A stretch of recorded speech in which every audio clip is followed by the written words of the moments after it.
Hello, everyone. What's new and exciting? Welcome back to Miss Belinda's Services. Today, I wanted to do something a little different, still playing around with my creativity and continue the series under separation and divorce mediation services. I had a couple questions that I wanted to highlight in this particular episode and continue to address some of the concerns that we can anticipate when there are issues related to grief and loss when it comes to a breakdown in communication, when it comes to disconnection, and when it comes to, separation and divorce. So, moving it along, I will do a quick recap of what we have discussed in previous episodes under the same series. We have established that grief and loss are inevitable experiences and that it will impact everyone at one point or the other in life. We've also established that it is not a cookie cutter experience and that it is a personal experience and everyone will experience grief uniquely. We've also established that the exposure that one has with grief is also going to impact how they interpret grieving, the process, how they internalize it, and how they express it. We established that the impact of nature and nurture also do have an effect on how one would grieve and how one would express it and experience it.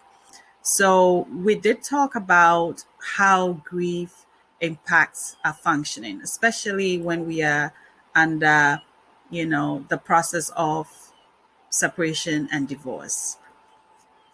A couple of the factors that I highlighted in the last videos was that there really is no time limit when it comes to grieving, that there is no rushing of the process.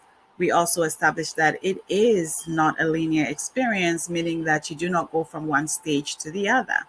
We also indicated that grieving can be complicated and long lasting, and that it can impact the physical health by way of psychosomatic symptoms.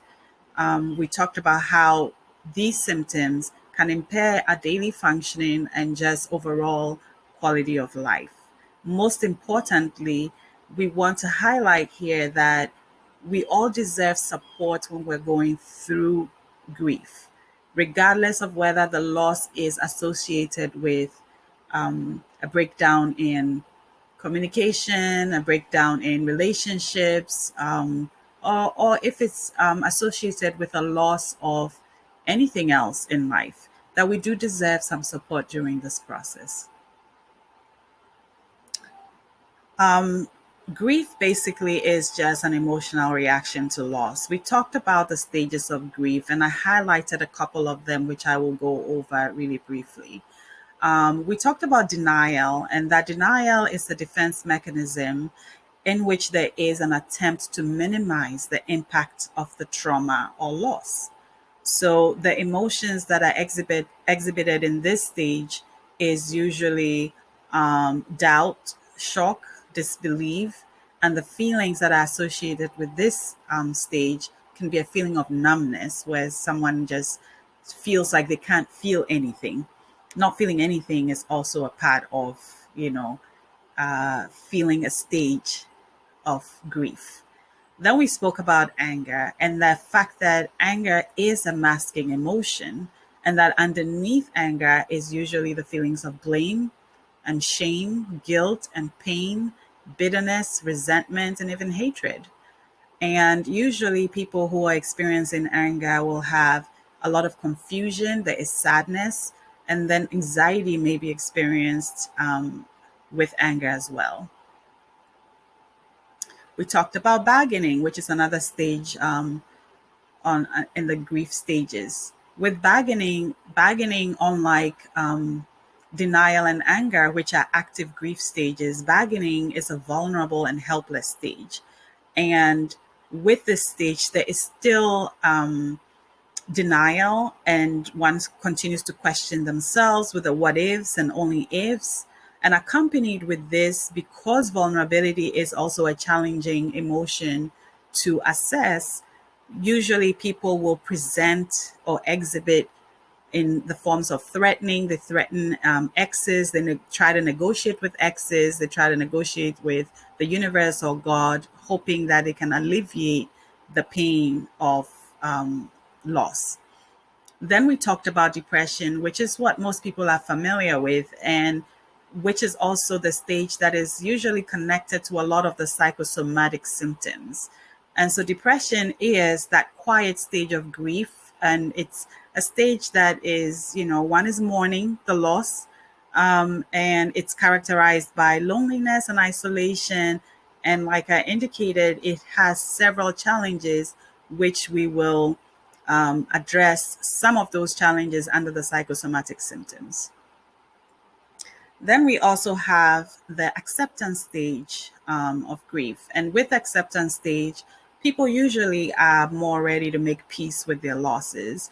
Other people have indicated that this is a stage of transformation. Some call it the emergent stage, and some call it the upturn, where there is a sense of calm, where there is a sense of hope.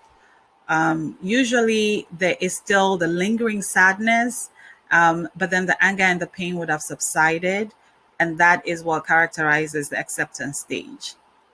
And then I have here the reconstruction and working through stage. And this is a stage which is where one begins to put the pieces together and begin to make plans to move on. Most people will turn to for help when they are at the reconstruction and working through stage.